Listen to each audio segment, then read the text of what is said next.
Hello guys. तो आज हमारा टॉपिक है हाइपर पैराथायराइडिज्म। हाइपर पैराथायराइडिज्म पढ़ने से पहले आपको normal physiology of parathyroid hormone पढ़नी होगी। तो आज हम स्टार्ट कर रहे हैं हाइपर पैराथायराइडिज्म से। हाइपर पैराथायराइडिज्म का मतलब क्या है? जब हमारे सर्कुलेटरी सिस्टम में क्या हो जाएगा, पीटीएच लेवल इंक्रीज हो जाएगी, तो इसको हम कहते हैं हाइपर पैराथायराइडिज्म। इसके टाइप्स है, एक प्राइमरी हाइपर पैराथायराइडिज्म, दूसरा है सेकेंडरी हाइपर पैराथायराइडिज्म, तीसरा है टर्शियरी हाइपर पैराथायराइडिज्म। तो पहले हम पढ़ेंगे primary hyper parathyroidism. Primary hyper parathyroidism. तो ये मेरा थायराइड ग्लैंड, यह है थायराइड ग्लैंड में चीफ सेल।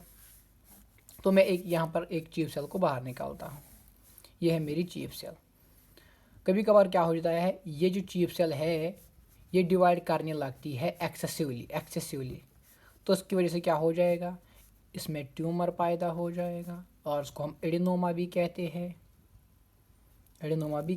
जिसकी वजह से जो पीटीएच लेवल है ये इंक्रीज़ हो जाएगी। बिकॉज जो यहाँ पर सेल्स का नंबर है वो इंक्रीज़ हो गया है, तो वो इंक्रीज़ करने लगेंगे ज़्यादा पीटीएच, तो सर्कुलेटरी सिस्टम में पीटीएच इंक्रीज़ हो जाएगा।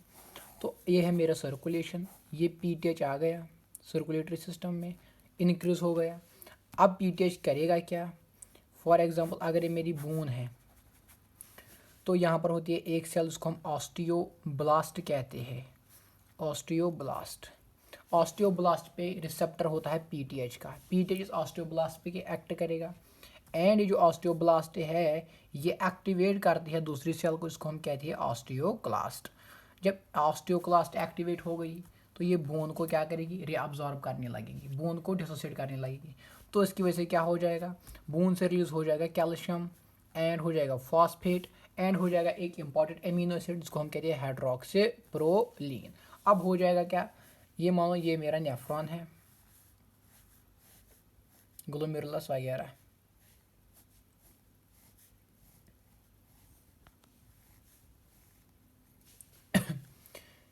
ये कैल्शियम भी फिल्टर हो जाएगा, फॉस्फेट भी फिल्टर हो जाएगा, एंड हाइड्रोक्सीप्रोलिन भी फिल्टर हो जाएगा। और यह है मेरे पीसीटी का सेल। एंड जो पीसीटी सेल इस पे भी होता है पैराथायराइड हार्मोन का रिसेप्टर, ये यहाँ पे एक्ट करता है, ये कुछ इंट्रासेलुलर सिग्नलिंग देता है, जिसकी वजह से जो इनसाइड साइक्लिक एएमपी जो सेल का है वो बढ़ जाता है। Cyclic AMP protein kinase A को फॉस्फोराइलेट करता है, एंड प्रोटीन काइनेज ए क्या करता है, ये कुछ पंप्स को यहाँ पर इनहिबिट कर देता है। देखो यहाँ पर होता है एक पंप, इसको हम कहते हैं सोडियम फॉस्फेट को ट्रांसपोर्टर। ये प्रोटीन का ये क्या करता है, ये सेल के अंदर कुछ प्रोटीन्स को फॉस्फोराइलेट करता है, एंड वो इस पंप को ब्लॉक कर लेते हैं, जिसकी वजह से जो यहाँ पर फॉस्फेट फिल्टर हो गया वो रिअब्जॉर्ब नहीं हो जाएगा। इसकी वजह से क्या हो जाएगा, जो ब्लड में फॉस्फेट लेवल कम हो जाएगी, मगर यहाँ पर जो कैल्शियम फिल्टर हो जाएगा, यहाँ पे कुछ कैल्शियम ट्रांसपोर्टर्स लगी होगी, वो रिअब्जॉर्ब हो जाएगा। इसका मतलब है प्राइमरी हाइपर पैराथायराइडिज्म में ब्लड में कैल्शियम लेवल इंक्रीज हो जाएगी, मगर फॉस्फेट की लेवल डिक्रीज हो जाएगी। प्लस ये जो हाइड्रोक्सीप्रोलिन है, कोई भी ट्रांसपोर्टर नहीं लगा होता है किडनी पे, नेफ्रॉन पे, जो इस हाइड्रोक्सीप्रोलिन को रिअब्जॉर्ब करे, तो ये हाइड्रोक्सीप्रोलिन यूरिन से बाहर निकलेगा। हाइड्रोक्सीप्रोलिन है मार्कर ऑफ बोन डिसोसिएशन। ठीक है, अब काज क्या हो सकता है प्राइमरी हाइपरथायराइडिज्म का? इसके बहुत सारे काज हो सकते हैं, बट मैं यहाँ पर इंपॉर्टेंट वन डिस्कस करूँगा। एक तो हो सकता है एडिनोमा ट्यूमर, 80%, ये हो सकता है 80%। हाइपरप्लेजिया हो सकता है,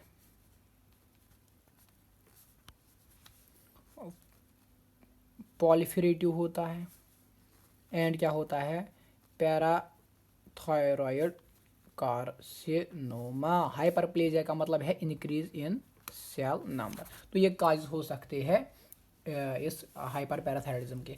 मगर ये जो एडिनोमा होता है इसके दो टाइप्स होते हैं, स्पोरोडिक एंड दूसरा होता है मेन सिंड्रोम। मेन सिंड्रोम का मतलब क्या है, मल्टीपल एंडोक्राइन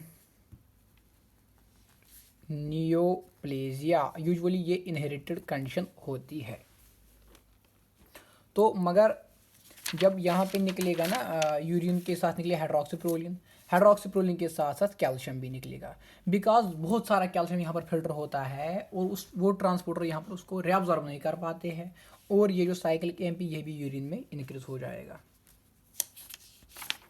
ठीक है, तो ये है causes of primary hyper parathyroid. तो असल में प्राइमरी हाइपर पैराथायराइडिज्म होता क्या है, प्राइमरी हाइपर पैराथायराइडिज्म का मतलब है इंक्रीज होना पैराथायराइड हार्मोन, मगर पैथोलॉजी होगी विद इन द पैराथायराइड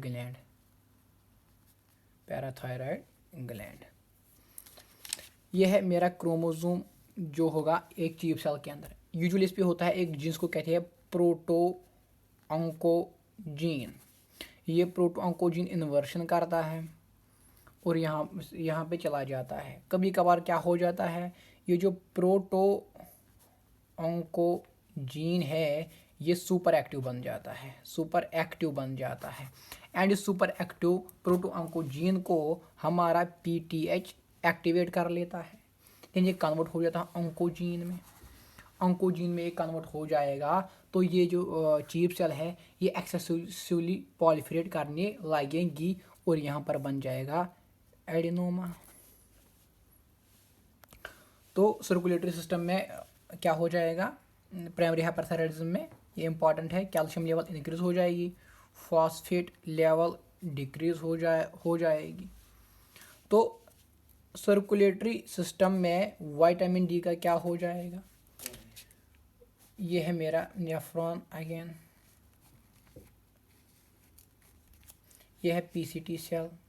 यहाँ पे होता है एक enzyme that's alpha 1 hydroxylase. Alpha 1 hydroxylase को एक्टिवेट करता है पैराथायराइड हार्मोन। इसका मतलब है जब ज़्यादा पैराथायराइड हार्मोन है ये alpha 1 hydroxylase inactive vitamin D को ज़्यादा कन्वर्ट करेगा विटामिन डी में, तो विटामिन डी की अब्जॉर्प्शन ज़्यादा हो जाएगी, विटामिन डी इंक्रीज हो जाएगा। एक्टिव विटामिन डी, जब एक्टिव विटामिन डी इंक्रीज हो जाएगा ये करेगा क्या, ये जीएटी से मोर कैल्शियम एब्जॉर्प्शन कराएगा, जिसकी वजह से कैल्शियम लेवल और इंक्रीज हो जाएगी सर्कुलेटरी सिस्टम में। अब क्या होगा पेशेंट, मतलब जब जिस पेशेंट को प्राइमरी हाइपर पैराथायराइडिज्म होगा उस पेशेंट में क्लिनिकल फीचर्स क्या होंगे, ये पेशेंट आएगा जिसमें होगी बोनी पेन्स, इस पेशेंट में बोनी पेन्स होंगे, इसमें होगी फिब्रोसिस ऑफ बोन्स, इसमें सिस्ट बन जाएंगे बोन्स के, इसमें होगी इन्फ्लेमेशन ऑफ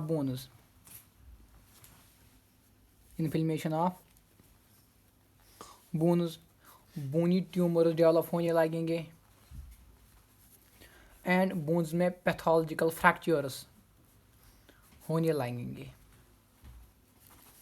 मगर जो मतलब बोन्स रिलेटेड जो प्राइमरी हाइपरथायराइडिज्म में बोन्स में प्रॉब्लम हो जाएंगे उन सब को हम एक साथ कहते हैं ऑस्टिटाइटिस फिब्रोसा सिस्टिका क्या होता है, जो प्राइमरी हाइपर पैराथायराइडिज्म में इन बोन्स को प्रॉब्लम हो जाएंगी उसको कहते हैं ऑस्टिटाइटिस फिब्रोसा सिस्टिका। तो इस पेशेंट में होगा ना हाइपर कैल्सीमिया का मतलब होता है ब्लड में कैल्शियम लेवल इंक्रीज होना। ठीक है, यूजुअली ये जो पेशेंट्स होते हैं इनको अर्लियर डिटेक्ट किया जाता है एसिम्टोमेटिक, इनमें कुछ सिम्टम्स नहीं होते हैं, बट इनमें जो ब्लड केमिस्ट्री है वो आल्टर हो जाएगी। ब्लड केमिस्ट्री आल्टर मतलब इसमें कैल्शियम लेवल हाई होगी, हाइपर कैल्सीमिया होगा, फॉस्फेट लेवल कम होगी, हाइपोफॉस्फेटीमिया होगा, एंड आपकी जब यूरिन में होगी हाइड्रोक्सीप्रोलिन इंक्रीज, साइक्लिक एएमपी इंक्रीज होगा, इसमें होगा कैल्शियम इंक्रीज, इसमें होगा फॉस्फेट इंक्रीज। तो हम यहाँ पर डिस्कस करेंगे अगर बोन्स में फिब्रोसिस होगी तो कैसी होगी। फॉर एग्जांपल अगर मैं ये मेरी कोई बोन है, ये है ईटन पार्ट बोन का, जो ईट किया किसने, ऑस्टियोक्लास्ट ने। यहाँ पर कोलेजन डेवलप होने लगता है, डिपॉजिट होने लगता है, जिसकी वजह से हो जाती है फिब्रोसिस। कभी कभार क्या हो जाता है, ये एक सिस्ट बन गई बोन की, एंड सिस्ट में होते हैं बहुत सारे ऑस्टियोक्लास्ट फंस जाते हैं, एंड ये जो ऑस्टियोक्लास्ट है ये मल्टीप्लाई करते हैं, एंड जो कैपिलरी चले जाते हैं इन बिटवीन, कैपिलरी चले जाते होते हैं इन बिटवीन दिस ऑस्टियोक्लास्ट, ये फट जाते हैं जिसकी वजह से ब्लीडिंग होती है। यूजुअली ये हमको लगता है ट्यूमर्स होते हैं, उनको हम ब्राउन ट्यूमर्स कहते हैं, ब्राउन ट्यूमर कहते हैं, मगर ये एक्चुअली में ट्यूमर्स नहीं होते हैं, नॉट एक्चुअली ट्यूमर्स। तो मोस्ट कॉमन काज क्या है, सिम्टोमेटिक, जो सिम्टोमेटिक हाइपरकैल्सीमिया का मोस्ट कॉमन काज क्या है, वो है मैलिग्नेंसी रिलेटेड हाइपरकैल्सीमिया। कभी कभार क्या हो जाता है, ये है लंग में कैंसर डेवलप हो जाता है।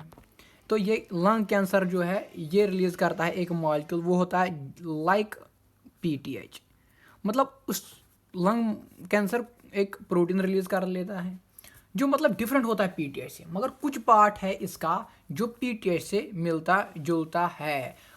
उस प्रोटीन को हम कहते हैं parathyroid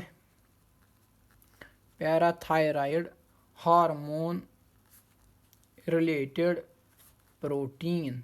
parathyroid hormone related protein क्या है, ये लंग कैंसर प्रोड्यूस करते हैं। ये होते हैं डिफरेंट देन पैराथायराइड हार्मोन, मगर इसका कुछ पार्ट होता है जो पैराथायराइड हार्मोन से मिलता जुलता है। मगर जब आप ये पेशेंट आएगा, इसमें होगी symptoms of severe hyper parathyroidism. तो इसमें वो सिम्टम्स होंगे जो हाइपर पैराथायराइडिज्म के सिम्टम्स होते हैं, तो आपको लगेगा इस पेशेंट में क्या है, हाइपर पैराथायराइडिज्म है, मगर एक्चुअली में इस पेशेंट में हाइपर पैराथायराइडिज्म नहीं है। और जब आप देखोगे इस पेशेंट में क्या होगा, पैराथायराइड हार्मोन रिलेटेड प्रोटीन। इस कंडीशन को हम कहते हैं humoral hypercalcaemia of malignancy. क्या कहते हैं, ह्यूमरल हाइपरकैल्सीमिया ऑफ मैलिग्नेंसी। कभी कभार कुछ पेशेंट्स में ये जो कैंसर है लंग कैंसर, ये मेटास्टेसिस करते हैं टू द बोन मेटास्टेसिस करते हैं एंड बोन की ओर जाती है एंड प्रोड्यूस करते हैं कुछ सब्सटेंसेस को प्रोड्यूस करते हैं जो स्टिमुलेट करते हैं ऑस्टियोक्लास्ट को। इस सब्सटेंस को क्या कहते हैं, इसको हम रैंक एल कहते हैं, एंड इस कंडीशन को हम कहते हैं ऑस्टियोलाइटिक मेटास्टेसिस।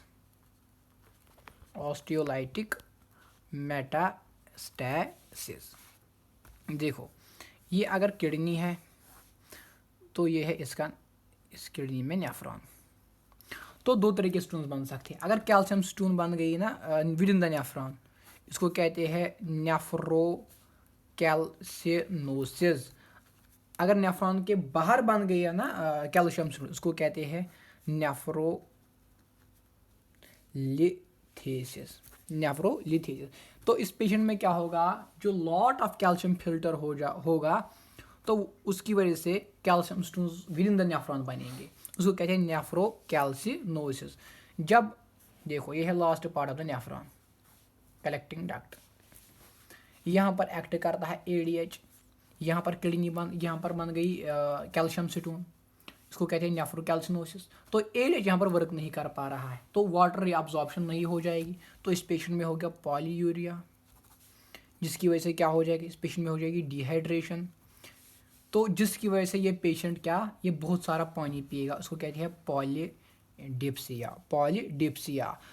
हमने पढ़ा है डायबिटीज़ इंसिपिडस के दो टाइप्स है, एक तो है क्रेनियल और सेंट्रल, दूसरा नेफ्रोजेनिक। नेफ्रोजेनिक का मतलब क्या है, जब एडीएच रिलीज होता है मगर किडनी रेस्पॉन्ड नहीं कर रही, तो यहाँ पर प्रॉब्लम है किडनी में, तो पेशेंट में डेवलप हो जाएगा नेफ्रोजेनिक डायबिटीज़ इंसिपिडस। ठीक है, तो मतलब जो और एक कंडीशन जो जिस पेशेंट में होती है हाइपर पैराथायरॉयडिज्म, ये इसमें डेवलप हो जाते हैं मोर पेप्टिक अल्सर्स। क्यों?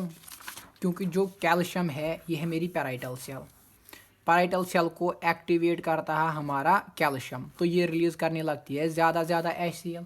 हमारे केस में कैल्शियम ज़्यादा है, पैराइटल सेल ज़्यादा ज़्यादा एक्टिवेट हो जाए, ये ज़्यादा HCl रिलीज करेगी। ये क्या करेगा? ये करेगा अल्सर ऑफ स्टोमक, मगर करेगा पेप्टिक अल्सर।